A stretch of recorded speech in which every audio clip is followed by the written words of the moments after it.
నమస్కారం. మాఘపురాణం 6వ అధ్యాయంలోకొచ్చాం. ముందు అధ్యాయంలో కౌత్సుడు వాళ్ళ అమ్మా నాన్న పెళ్లి సంబంధాలు చూస్తున్నారని, తనకి ఎట్లాంటి కన్య కావాలి, అసలు ఒక పెళ్లి చేసుకోవాలంటే కన్యకి ఎలాంటి లక్షణాలుండాలి, అలాంటి అమ్మాయి వెతకాలంటే అలాంటి అమ్మాయి లేపోతే మానేయమని గాదు. అమ్మాయిలందరూ ఇలాంటి లక్షణాలు అలవర్చుకోవాలని చెప్పటం. అమ్మాయి కోసం వెతుకుతారు, కాగడా వేసి పెట్టినా కనపడదు. గజం కేవలం 500 రూపాయలతో 1210 గజాల భూమి కేవలం 6 లక్షలు మాత్రమే. మరి ఆ అమ్మాయికి ఈ అబ్బాయికి పెళ్ళవదా? మరి ఆ లక్షణాలు లేని పిల్లలకి పెళ్ళిళ్ళు అవ్వకపోతే ఎట్లా?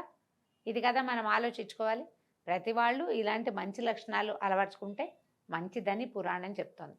ఈ గాథని వశిష్ఠ మహర్షి దిలీప మహారాజుకి తెలియజేస్తున్నారు. ఇది చెప్తున్నారు. ఈ పెళ్లి సంబంధాలు వెతికే సమయం వచ్చేసరికల్లా వీళ్ళకి భోగాపురంలో సదాచార సంపన్నుడు, దైవభక్తి పరాయణుడైన ఒక సద్బ్రాహ్మణుడు ఉండేవాడు. అతనికి సద్గుణరాశి, శీలవతి, సౌందర్యవతి అయిన ఒక కుమార్తె కలదు. ఆమె పేరు సుశీలట. బుద్ధిమంతురాలైన సుశీల బాల్యం నుంచే భగవంతుడి పట్ల మిక్కిలి భక్తితోటి ఉండేది. ఎల్లప్పుడూ ఏదో ఒక వ్రతాన్ని కానీ పూజను కానీ చేస్తూ ఉండేది.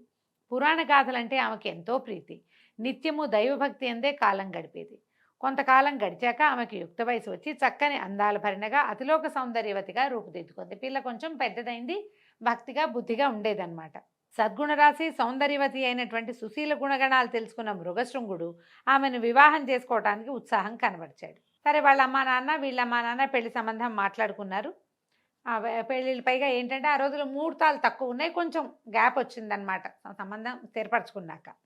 ఇది ఇలా ఉండగా అది మాఘమాసం అవటం చేత ఒకనాడు సుశీల తన ఇద్దరు స్నేహితురాళ్లతో కలిసి కావేరీ నదికి నదీ స్నానానికి వెళ్ళింది. ఇది ఎప్పుడు జరుగుతుంది? కావేరీ నదీ స్నానం అంటే ఉదయమే, సూర్యోదయానికి పూర్వం. ఒక్క రవ్వ కనుచీకటిగా ఉంది, మరీ చీకటి లేదు, ఎందుకంటే చలికాలం తగ్గిపోతుంది కదా.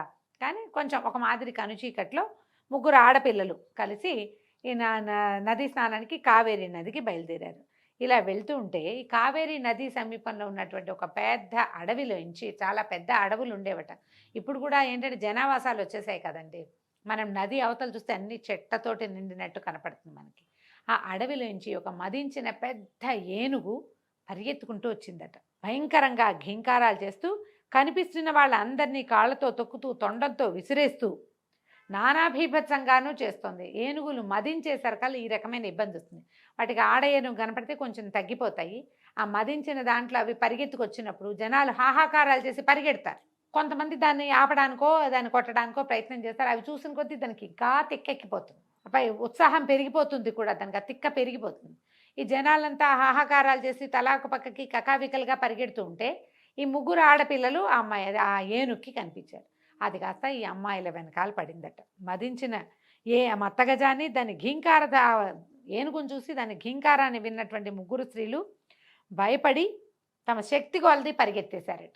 నదీ తీరంలో ఉన్నారు. ఇక పిచ్చెక్కినట్టు పరిగెత్తారు. ఎటు పరిగెడుతున్నారో తెలియకుండా, ముందు వెనక చూడకుండా దూరంగా ఏ ఆచ్ఛాదన లేని ఒక దిగుడు బావిలో పడిపోయి మరణించారు. ముగ్గురు అమ్మాయిలు పరిగెత్తారు.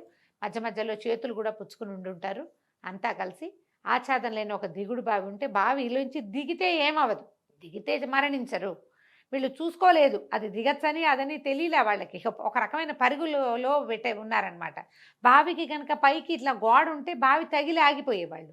వీళ్ళు బావి దగ్గర ఏ గోడ లేదు, అది ఇట్లా దిగడానికి వీలుగా ఉన్నది. దిగుంటే రక్షింపబడేవాళ్ళు. దిక్కండా ఒకే పరుగు మీద వెళ్ళేసరికల్లా ఒక్కసారి దూకినట్లుగా అయిపోయి అందులో పడిపోయారు ముగ్గురు. ఆమె చాలా లోతుగా ఉంటుందట అది దిగుడు బావి.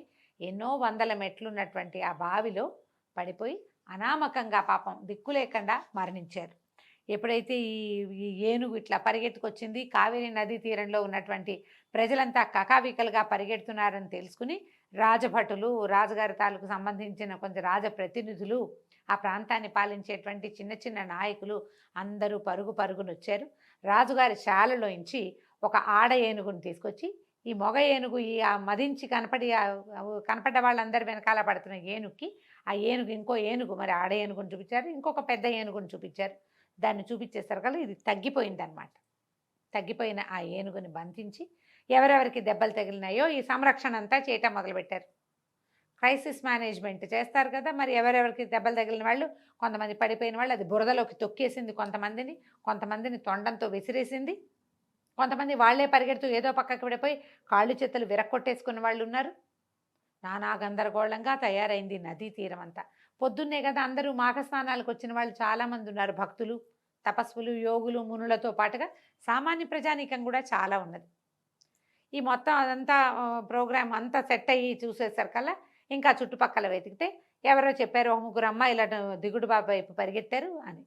ఈ లోపల ఎవరెవరి సంతానము పిల్లలో ఇంట్లో ఉన్న వాళ్ళో పెద్దవాళ్ళో నది తీరానికి వచ్చారో వాళ్ళంతా వెతుక్కుంటూ వచ్చారు. ఈ వెతుకుంటున్న వాళ్ళకి దిగుడు బావిలో పడిపోయి ఉన్నటువంటి ఆ ముగ్గురు ఆడపిల్లల శరీరాలు కనిపించాయి. ఈ పైకి తెలిసేసరికి ఆ సంగతి తెలిసి వాళ్ళ తల్లిదండ్రులు బావి వద్దకు వచ్చి మృతదేహాలను పైకి తీసి దిక్కులు పిక్కటెళ్ళేలాగా ఏడటం మొదలుపెట్టారు, అయ్యో అని. మృగశృంగుడికి కూడా ఈ వార్త తెలిసింది. పరుగున వచ్చాడు. మరి పెళ్లి కుదుర్చుకున్నారు. అందులో ఒక అమ్మాయి ఇతని కాబోయే భార్య. ఈ రోధిస్తున్న వాళ్ళ బంధువులు చూసి చలించిపోయాడు. ఎంత దుఃఖం వచ్చిందో అతనికి. ఆ విషాదమైన దృశ్యం చూసి చాలా హృదయం కలిచేసింది. ఎందుకు ఇట్లా జరిగింది, ఎలాగైనా వీళ్ళని బతికించాలని నిర్ణయించుకుని వాళ్ళ తల్లిదండ్రులతోటి ఏం చెప్పాడంటే, ఈ మృతదేహాల్ని ఖననం కానీ దహనం కానీ చేయదు. వీళ్ళు కన్యకలే, ముగ్గురు వివాహం కాని వాళ్ళు, ఖననమే చేస్తారు, ఏమీ చేయదు, మృతదేహాల్ని భద్రపరచండి అని చెప్పాడు. ఆయన ఎట్లాగైనా అంటే ఇంతకుముందు కొంతకాలం తపస్సు చేసి భగవంతుడిని ప్రత్యక్షం చేసుకున్న అనుభవం ఉంది కాబట్టి భగవత్ ప్రార్థన చేసి ఈ ముగ్గురు అనామకంగా అన్యాయంగా ఒట్టి పుణ్యానికి దిక్కుమాలిపోయి మరణించిన ఈ ముగ్గురు కన్యకల్ని బతికించాలని నిర్ణయం తీసుకుని తపస్సు చేయడానికి పూనుకున్నాడు ఇతను. అక్కడి నుంచి ఏం చేశాడు, ఏమి చెయ్యొద్దు, ఖననం చేయొద్దు అని చెప్పి తను కావేరి నదిలోకి నదిలో దిగి ధ్యానం చేయటం మొదలుపెట్టాడు. ఇంతలో ఆ ఏనుగు కాస్త లొంగి వాళ్ళతో పాటు వెళ్తున్నట్టుగా ఉన్నది. మళ్ళీ పిచ్చి పట్టినట్టుగా పిచ్చిగా భీకరంగా ఘీంకారం చేసుకుంటూ ఈ నీళ్లలో తపస్సు చేసినటువంటి మృగశృంగుడి దగ్గర నీటిలోకి పరిగెత్తుకుంటూ వచ్చిందనమాట. ఈయన నీళ్లలో కూర్చున్నాడు, నీటి అడుగును కూర్చుని తపస్సు చేసుకుంటున్నాడు, ధ్యానం చేస్తున్నాడు. ఆ ఏనుగు తనని పట్టుకున్న తాళ్ళని మనుషుల్ని విదిలించేసి ఒక పెద్ద పెట్టుని పిచ్చెత్తిన దానిలాగా నీళ్లలోకి కావేరీ నదిలోకి పరిగెత్తుకుంటూ వచ్చింది. ఆ రావడం లోపల తపస్సు చేస్తున్నటువంటి మృగశృంగుడి దగ్గరకు వచ్చింది. మృగశృంగుడు చెలించలేదు, భయపడలేదు. తదేక ధ్యానంతో తపస్సు ధ్యానమే చేస్తూ ఉండిపోయాడు. ఈ ఏనుగు ఏమనుకుందో ఏం చేసింది, ఆ తన తొండంతో ఈ మృగశృంగుడిని పైకి లేపి తన వీపు మీద కూర్చోబెట్టుకుంటాయి. ఏనుగులు చేస్తాయి కదా, కిందున్న తీసి తన మూపు మీద పెట్టుకుంటాయి. ఎప్పుడైతే ఈ పైకి పెట్టుకుందో ఈయన ఏమనుకున్నాడంటే, భయపడలా, ఇదంతా శుభసూచకమే, మన మంచికేనని ఆయన ఇట్లా నీళ్ళలోంచి వస్తున్నాడు కదా, ఈ చేతుల్లోంచి ఇట్లా నీళ్లు తీసుకున్న నీళ్ళని మంత్రించి ఏనుగు కుంభస్థలం మీద చల్లాడట. ఎప్పుడైతే చల్లి అక్కడి నుంచి ఏం చేశాడు, 2 చేతులతో ఆ ధ్యానం కళ్ళు మూసుకునే ఉన్నాడు. ఆ ఏనుగు శరీరం అంతా చేతికి అందినంత మేర నిమిరాడు. మంత్రం పునశ్చరణ చేస్తూనే ధ్యాన మంత్రం, నారాయణ మంత్రం చేస్తున్నాడు. ఆయన ఏ మంత్రం చేస్తున్నాడో మనకి పురాణంలో చెప్పబడదు, కానీ తన అనుష్ఠానంలోనే మంత్ర జపం చేసుకుంటూనే ఈ ఏనుగుని ఒళ్ళంతా నిమిరేసరికల్లా అంతే ఒక్కసారి ఆ ఏనుగట ఒక అత్యద్భుతమైన దేవతగా మారిపోయిందట. ఓ సద్బ్రాహ్మణ కుమార, నీ వల్ల నాకు శాప విమోచనం కలిగింది, ధన్యురాలిని అని మృగశృంగుడికి నమస్కారం చేసింది. ఎవరు ఏమిటి అని ప్రశ్నించేసరికల్లా నేను ఒక గంధర్వాంగనని, శాపవశాత్తు ఇట్లా ఏనుగుగా మారాను, ఎంతమందినో పొట్టను పెట్టుకున్నాను, కానీ నాకు విముక్తి లభించలేదు. నువ్వు ఎంతో తపస్శాలివి, తపస్సంపన్నుడివి, భగవంతుడిని నేత్రంతో మాంసనేత్రంతో దర్శించినటువంటి నీ వల్ల, నీ స్పర్శ వల్ల, నువ్వు చల్లిన నీటి వల్ల నాకు శాప విమోచనం అయిపోయింది అని పరిపరి విధాలుగా ఈయనకి నమస్కారాలు చేసి ఎన్నో కృతజ్ఞతలు చెప్పుకొని తన లోకానికి వెళ్ళిపోయింది.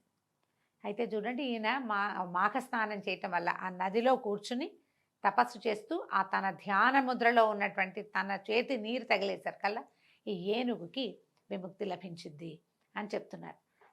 ఇప్పుడు చెప్తున్నారు ఋషి వశిష్ఠ మహాముని చెప్తున్నారు, దిలీప మహారాజా, మాస నదీ స్నానం ఎంతటి మహిమ కలదో, ఈ నదీ జలం ఒంటి మీద పడడంతో ఏనుగు శాప విమోచనం కలిగింది. ఇప్పుడు ఏనుగు నీళ్ళలోకి వెళ్ళినా శాప విమోచనం అయ్యేది, దానికి కొంచెం అంటే తిక్క తగ్గేది. కానీ ఎప్పుడైతే ఈయన అభిమంత్రించి జలాన్ని చల్లాడో దానివల్ల ఆమెకి శాప విమోచనం కూడా అయింది. మాఘమాసం నందు నదీ స్నానం ఎంతటి మహిమ కలదో తెలియటానికి ఈ నిదర్శనాలు చాలు. తర్వాత వృత్తాంతాన్ని కూడా చెప్తాను, శ్రద్ధగా వినమని చెప్పటం మొదలుపెట్టాడు. మళ్ళీ కొత్త కథ చెప్పబోతున్నాడు అనమాట. ఈ తన భార్యతో పాటు, అంటే తన కాబోయే భార్య అయినటువంటి సుశీలతో పాటు ఆమె స్నేహితురాళ్ళు ఇద్దరూ మరణిస్తే వాళ్ళని పునర్జీవితుల్ని చేయటం కోసం మన కౌత్సుడు చేస్తున్నటువంటి తపస్సు ఎలాంటి ఫలితాన్ని ఇచ్చిందో మనం వచ్చే భాగంలో తెలుసుకుందాం. సెలవు, నమస్కారం.